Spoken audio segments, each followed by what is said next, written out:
and gentlemen, you're now watching and listening to Championship Online Podcast. Today is a very, very special episode here today because we got a professional MMA fighter in the house, a professional badass.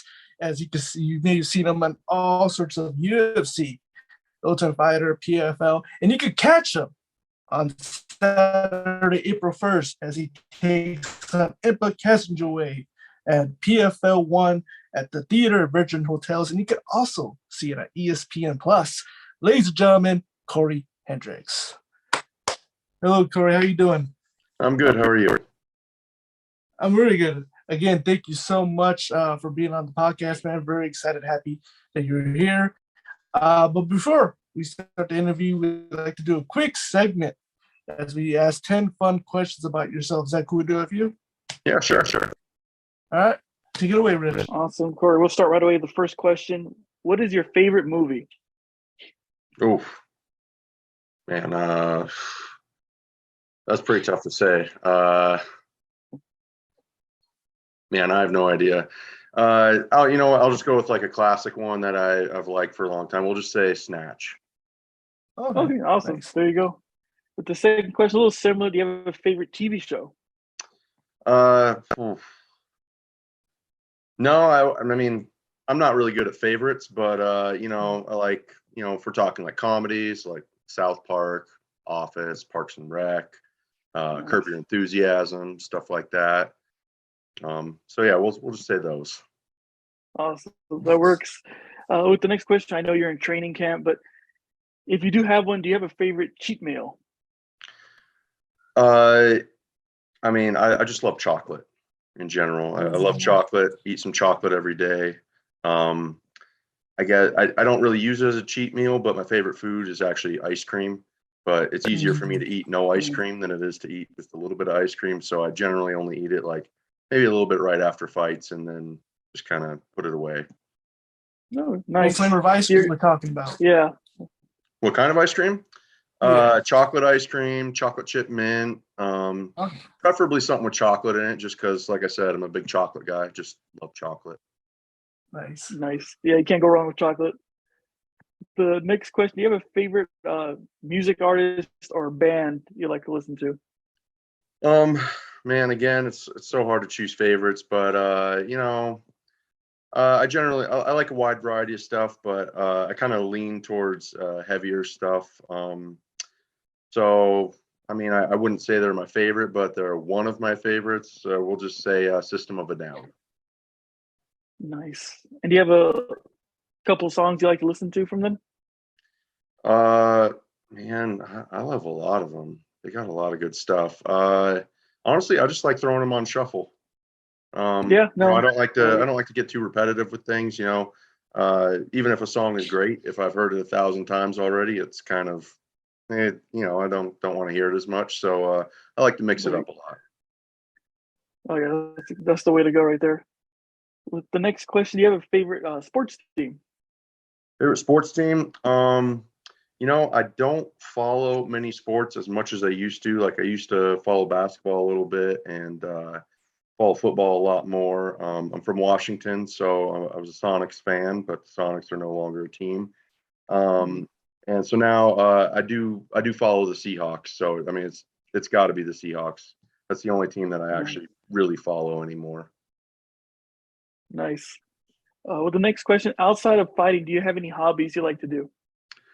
Yeah. I mean, most of my time spent training, but I love being outside, hiking, stuff like that. I like playing other sports just in general, just for fun, soccer, basketball, pretty much anything. I like reading, I like woodworking, I like video games. Yeah, those are probably what take up most of my just kind of leisure time. Nice. Awesome. With the next question, before you fight and get in the cage, do you have a ritual you like to do? Not really a ritual. It's just kind of my normal just fight preparation stuff. Go through my warm up, do some breath work, some visualization, Nice. stuff like that. Yeah, I don't really have many like real rituals. Nice. The next question, we mentioned earlier video games. Do you have a favorite video game? Oof. Changes over time, but I would say overall I like Battlefield series. Not so much 2042, the newest one. But I've been a fan of Battlefield since the first one, 1942. That's what I kind of gone through phases. I was on Halo for a while back in the day. Yeah, And I still do play Halo, but eventually like Call of Duty got me off Halo, that and one. Battlefield got me off Call of Duty. I still go back to Call of Duty and Halo sometimes, but overall favorite, I would probably say it's got to be Battlefield. Nice, nice choices. With the last question, if you could fight someone who isn't a fighter, who would it be? It could be a celebrity, an athlete, a fictional character. Who would you want to fight in the cage? Man, I don't know. You know what? I'm gonna say whoever is responsible for giving me these like 10 spam phone calls I get that every day. Oh, I'm not a fan of whoever that. I don't know who that is, but I would love to fight that person. nice. I think a lot of viewers agree with that, especially nowadays. It's like almost every day we get like Oh, five yeah. calls at least. Yeah, These spam I'm calls. five calls minimum. I probably average like close to 10 a day, and like honestly, like if my phone rings, like I don't even think, oh, someone's calling me. It's just a spam phone call. Just hang up. It's spam or someone out of state or out of the country. Like I don't know anyone from France. Like it's just Yeah, getting worse. it's ridiculous. Like Awesome, awesome. Well, again, Cory, thank you so much for being on the podcast, man. Very happy that you're here, and just tell us about especially how you're feeling right now. We're pretty much just a week away from your fight. How you feeling, mentally and physically going into this? I'm feeling good.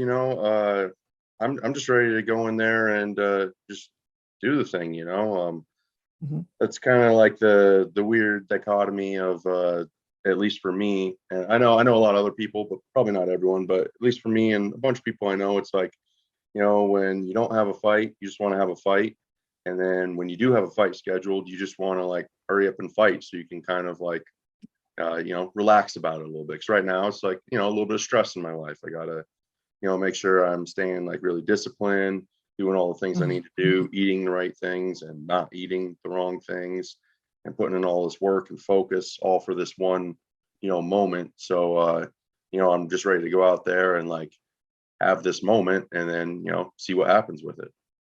Mm-hmm. Absolutely. And what's been like this training camp overall for you? Has there been any changes, anything you've done differently going to this training camp? No, nothing really that differently. I mean, it's I've had a handful of fights now, so like I feel like I have kind of the process, fairly dialed in. Obviously, there's little tweaks here and there, just based off the improvements I need to make, the specific matchup. If I happen to have an injury, you got to work around that. Just whatever happens in life, you got to deal with. But overall, it's kind of the same thing, just do all your technical and tactical work, and then like as you get closer to the fight, you kind of ramp up the conditioning more and more and focus on getting in shape and doing specific things towards your game plan for your opponent, and just kind of, instead of preparing to get better as a fighter in general, just preparing for a specific fight with a specific opponent. Mm-hmm. And speaking on your opponent, you're facing Impa Kasanganay. What are your thoughts on him overall as a fighter, and what things do you kind of possess, a little bit better than him with either it's technical, like is there anything that you think you have a better aspect on him? I think he's a good fighter. I've watched a handful of his fights now, a bunch of his most recent fights, and yeah, I think he's tough. It's not going to be an easy fight, but it's been, I don't know if I've ever really had like what I would call an easy fight. Mm-hmm. So that's just the way it goes. And like, even if it was an easy fight, you couldn't prepare for it. But I think Impa's tough. He's got a good record. He's like 11-3 or something like that. So wins most of his fights. He's got some finishes. I think he's pretty explosive and athletic. He's got good power. Seems to be really composed. I think he's got a lot of good attributes, and I think he's a good fighter overall. I just think I'm a better fighter, and I think that'll win the fight. It's a fight; anything can happen.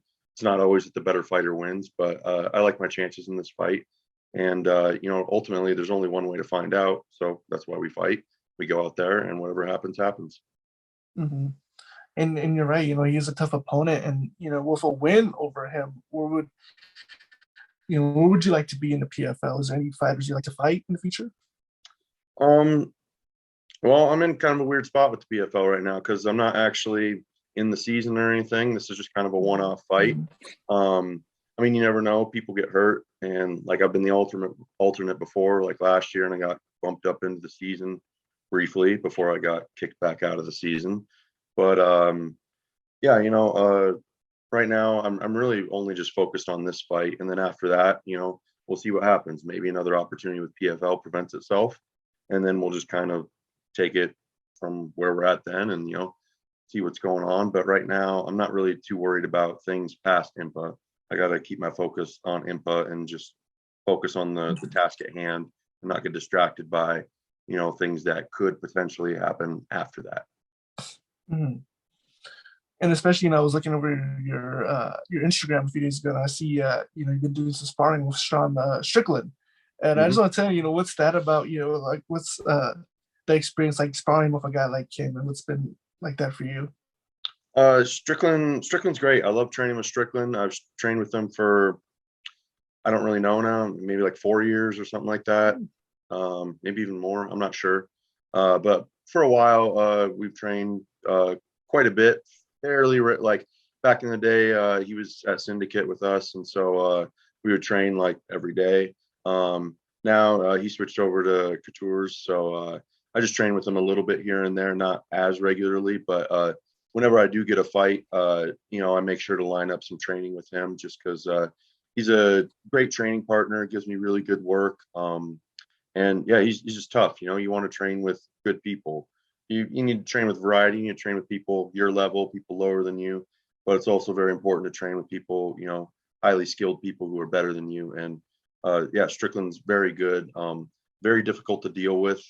And if I feel good if I can handle Sean Strickland, I feel pretty good about handling most other people that I will end up fighting. Mm-hmm.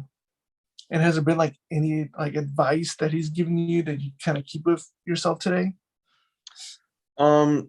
I mean, yeah, there's like the basic Sean Strickland stuff, like quit being a pussy and things like that, which is some of the best advice he can get. As just if you follow through with that always helps.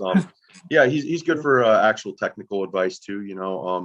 That's actually one of the things I do like about training with him is I get a lot of good feedback. Things I'm doing right, things I'm doing wrong. I mean, in one way, it'll just be like if something works on him, then okay, that's definitely a good thing. I need to keep doing that, do more of it. And if it doesn't work, then that might just be because he's good. He's hard to hit, got good defense, things like that. He's tough to take down, tough to hold down.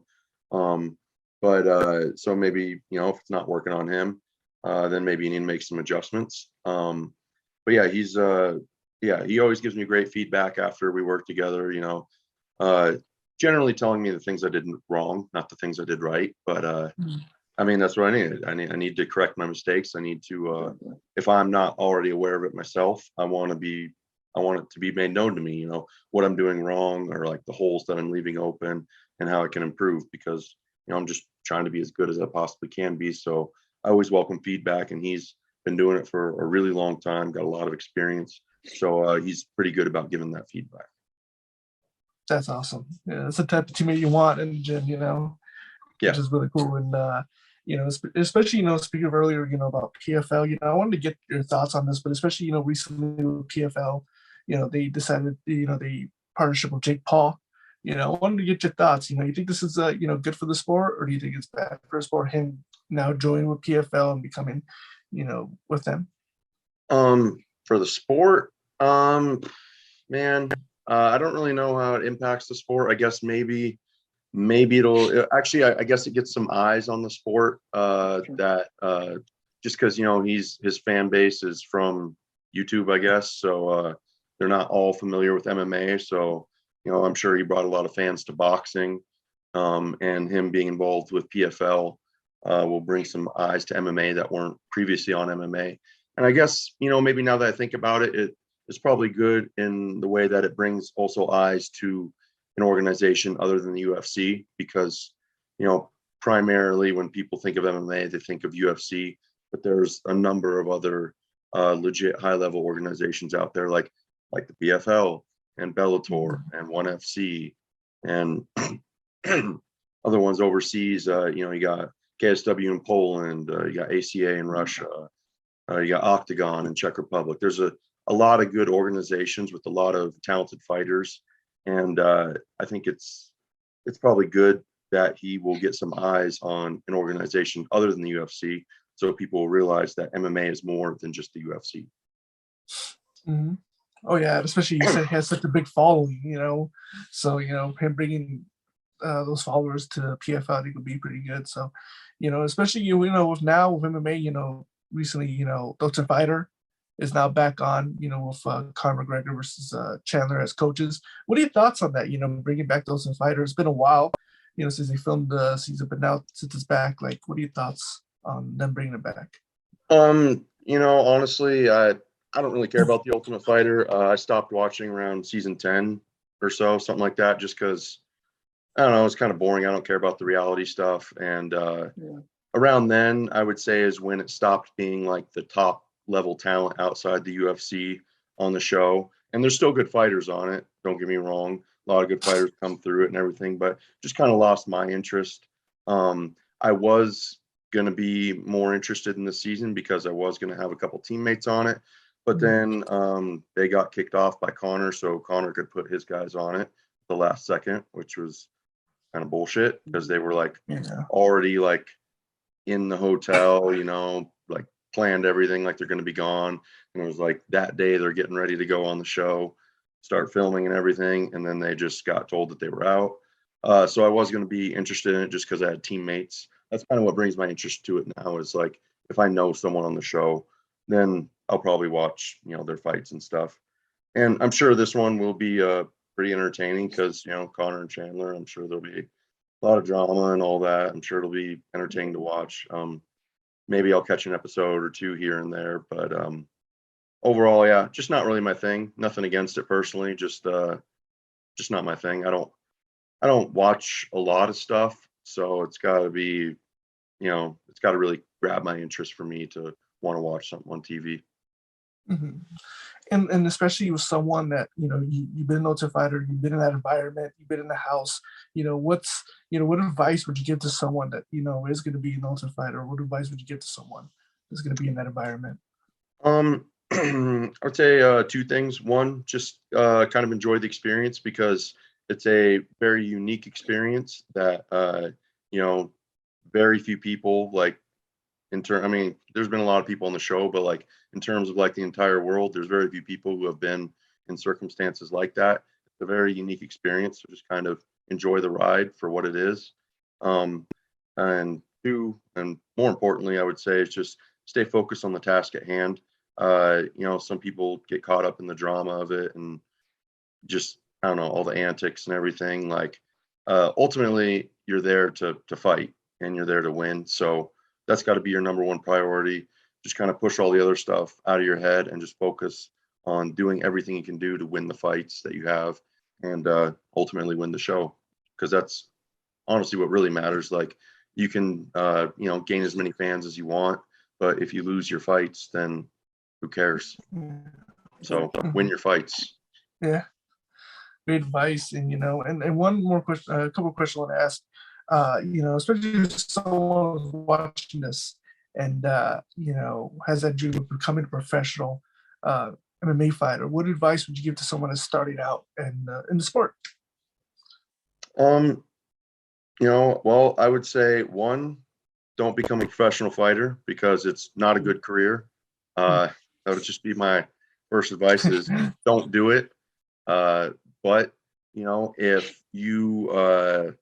if that doesn't stop you and you just really can't live without knowing like what would have happened if you would have gone for it, then yeah, go for it. And you need to dedicate yourself to it 100%. It's a lifestyle. It's not a hobby. You can't treat it like a hobby. You can't even treat it like a job. You have to treat it as a lifestyle. It's got to kind of seep into and take over every facet of your life. You know, every single thing you do or don't put into your body, everything you do with your body, that all has an impact on it. So every decision you make has to run through the filter of, how will this affect my fighting career? Will this make me a better fighter or a worse fighter? And then, so I guess ultimately I would just say commit yourself 100%. And then also seek out the best coaches and training partners that you have available to you. You know, not everyone has good coaches where they live.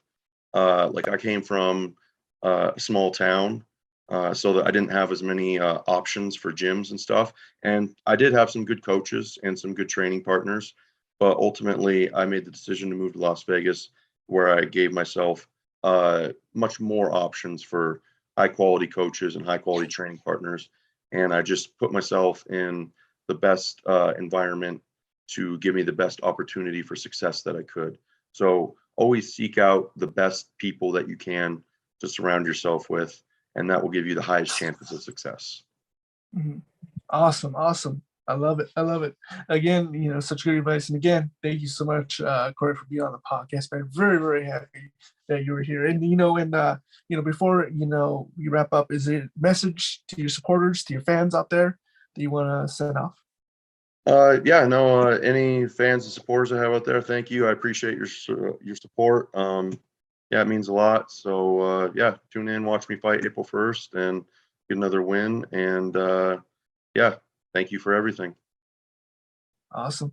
Thank you so much, Cory. And, you know, again, ladies and gentlemen, you're not going to want to miss this April 1st. Cory Hendricks takes on Impa Kasanganay at the Theater Virgin Hotels in Las Vegas, Nevada for PFL 1. And you can also watch on ESPN Plus. So again, ladies and gentlemen, you're not going to miss this. And Cory, is there any social media where the fans could find you? Follow me on Instagram, Cory H MMA. Cool. Awesome. There you go. And I'll put it right down in the description down below where you can follow us, man, in the social medias. And again, ladies and gentlemen, you're not going to want to miss this. And, just tune in. And, ladies and gentlemen, thank you so much. And Cory Hendricks, thank you so much for being on the podcast, man. So happy you're here. And that's going to do it for us here at Championship Online. We'll see you guys next time.